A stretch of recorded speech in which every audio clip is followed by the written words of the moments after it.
Another day, another basketball stories na naman ang pagkukwentuhan natin. At ngayon nga ay pag-uusapan natin ang balitang delikado na nga po ngayon ang OKC Thunder at ang balitang may good news na nga po ngayon sa Los Angeles Lakers. Literal nga po na dinomina ni Victor Wembanyama ang OKC Thunder sa kanilang Game 1 sa ilalim ng basket.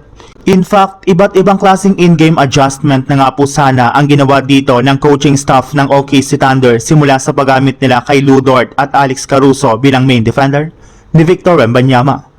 And since nga po hindi umobra ang kanilang depensa, ay sinubukan rin naman nga po nilang i-double si Wemby gamit ang kanilang twin tower na sina Chet Holmgren at Isaiah Hartenstein, ay hindi para naman nga po ito naging epektibo.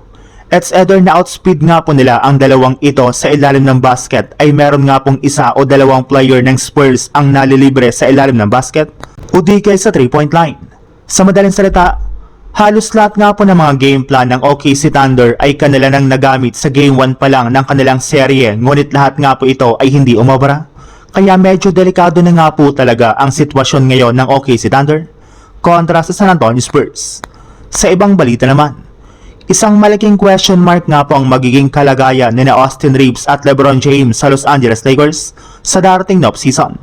Sa parte nga po ni LBJ, tapos na nga po ang kanyang kontrata dito at magiging isa na nga po siyang ganap na unrestricted free agent, habang si Austin Reeves ay inaasahan na hindi niya kukunin ang kanyang natitirang player option, kaya magiging isa rin naman nga po itong free agent ngayong off-season. Dahil nga po dyan ay nasa mga kamay na nga po ni Reeves at LeBron ang huling desisyon kung babalik sila sa Lakers o lilipat ng ibang kupunan. Pero hindi rin naman nga po papayagan ni Luka Doncic na umalis ang dalawang ito, since ayon nga po sa ikinumpirma ng isang NBA insider, lalo na nga po ni Luka Doncic na i-recruit silang dalawa para manatili sa Lakers. Gusto para naman nga po ni Luka na makasamang maglaro si LeBron James at Austin Reeves. At mukhang wala naman nga pong ibang choice dito ang Lakers, gayong sinabi na nga po ni Rob Pelinka na susundin nga po nila ang mga sasabihin nitong move na dapat nga po nilang gawin. Kaya expect na nga po ninyo na bibigyan ng Lakers si LeBron at Reeves ng bagong kontrata.